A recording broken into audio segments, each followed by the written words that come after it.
거룩하신 하나님 아버지, 은혜를 감사합니다. 귀한 주일을 우리에게 주셨사오니 기도로 하나님께 나가기 원합니다. 말씀하여 주실 때에 하나님 앞에 온전한 기도자로 세워지는 우리들 되게 하옵소서. 예수님 이름으로 기도드립니다. 아멘. 찬송가 375장 하나님께 찬양드립니다. 나는 갈 길 모르니 주여 인도하소서. 어디 가야 좋을지 나를 인도하소서. 어디 가야 좋을지 나를 인도하소서. 아무것도 모르니 나를 가르치소서. 어찌해야 좋을지 나를 가르치소서. 어찌해야 좋을지 나를 가르치소서. 아이같이 어리니 나를 도와주소서. 힘도 없고 약하니 나를 도와주소서. 힘도 없고 약하니 나를 도와주소서. 마음심이 슬프니 나를 위로하소서. 의지 없이 다니니 나를 위로하소서. 의지 없이 다니니 나를 위로하소서. 아멘.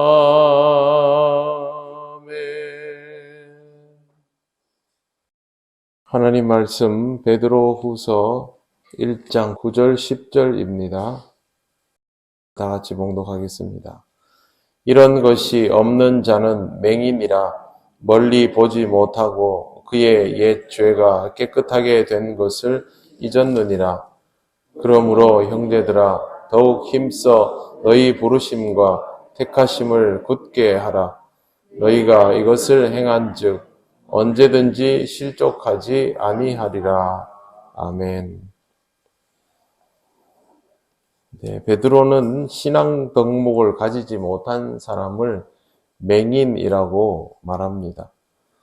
이것은 장애인을 비하하기 위해서 한 표현이 아니라 그 시절에는 이런 식의 표현이 무리가 없었습니다. 여기에서 맹인이라는 말은 주체적으로 무언가를 보고 판단할 수 없는 사람이라는 뜻입니다. 신앙 덕목을 가지지 못한 사람은 주체적인 신앙 판단과 활동을 할 수 없는 사람입니다. 가진 소양이 없기 때문에 무언가를 하고 싶다고 해도 실천도 되지 않습니다. 앞을 보지 못한다고 해서 아무것도 하고 싶지 않은 것은 아닐 것입니다. 하고 싶은 것이 있지만 결과적으로 볼 수가 없다면 그것에 대해서 어떤 판단을 내리고 무엇을 해야 하는지를 정할 수도 없고 실천에 옮기는 것은 더더욱 불가능합니다. 우리에게 신앙적인 바람이 있다 할지라도 하나님의 말씀에 입각한 안목을 가지고 있지 못하다면 결국 우리도 할 수 있는 것이 없게 됩니다.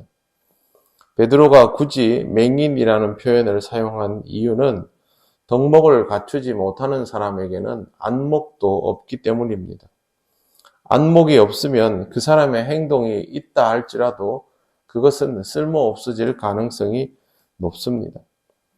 이렇게 되면 결과적으로 그리스도인임에도 불구하고 그리스도인답게 살아가는, 즉 신앙적 삶의 내용이 없게 되고 이런 방식이면 자기 자신이 그리스도인이라는 정체성도 점점 잃어버리게 됩니다.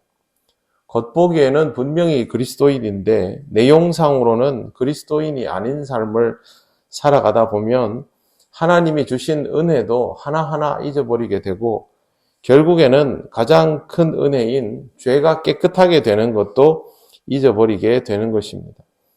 그리스도인이 그리스도인답게 살지 않다 보면 하나님과의 단절이 일어나고 하나님과 연결이 되어 있었는가라는 것조차도 의심하게 됩니다. 그래서 우리는 그리스도인답게 사는 것에 주목해야 됩니다.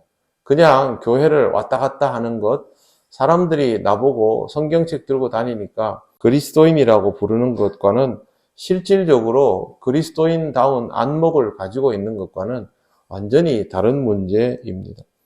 항상 여러분의 신앙적인 안목을 잘 보시고 이 안목에 문제가 생기고 있다면 신앙의 덕목이 채워져 있는지를 다시 한번 확인하시기를 바랍니다.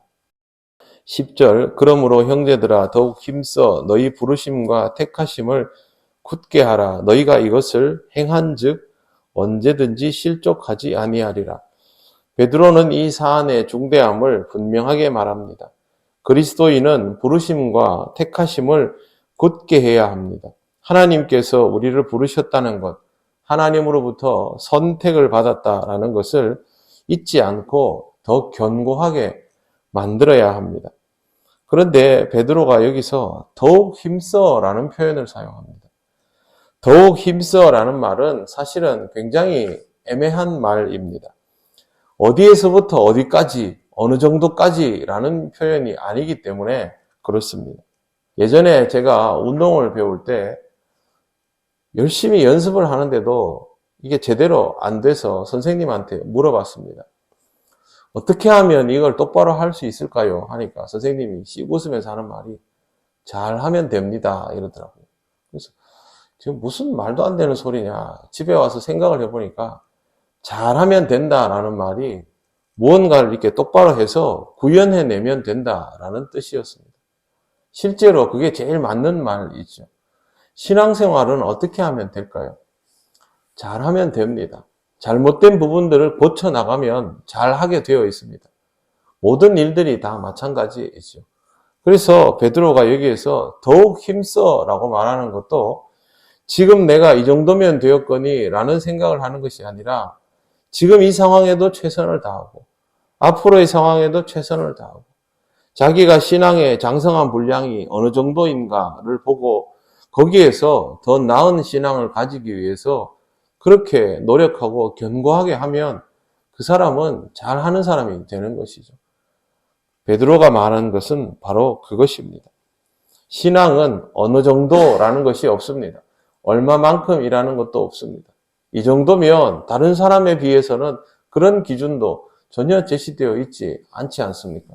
신앙생활은 하나님과 나와의 관계, 또 다른 사람들과의 관계 속에서 내가 보기에 이러한 부족함이 있다라는 것을 알아내고 그것을 보완하는 만큼 더 좋아지는 것이니 베드로의 말처럼 만족하기보다는 항상 더욱 힘쓰는 자세로 부르심과 택하심을 견고하게 하는 것이 필요합니다. 이것만 똑바로 하면 베드로는 확실하게 말합니다. 너희가 이것을 행한즉 언제든지 실족하지 아니하리라. 그리스도인에게 있어서 가장 무서운 실족함에 대한 숙제를 극복해 나갈 수 있는 것입니다.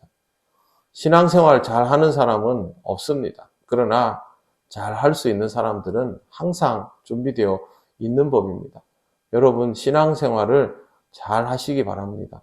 어느 정도의 기준을 두지 말고 항상 하나님 앞에서 더욱 힘써 부르심과 택하심을 진지하게 지켜나가시면 하나님 앞에서 시험에 들거나 실족하는 일들을 감당하며 극복해 나갈 수 있을 것입니다.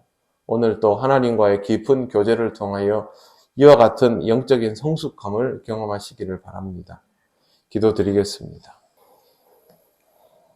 하나님 감사합니다. 우리에게 있는 신앙의 덕목들을 잘 돌아볼 수 있기를 원합니다.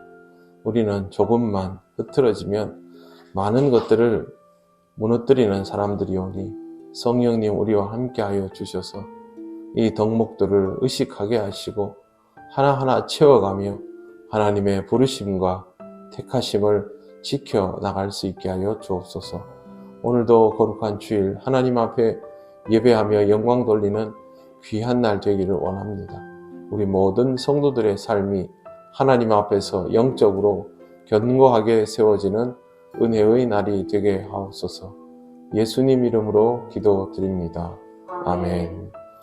하늘에 계신 우리 아버지, 아버지의 이름을 거룩하게 하시며 아버지의 나라가 오게 하시며 아버지의 뜻이 하늘에서와 같이 땅에서도 이루어지게 하소서.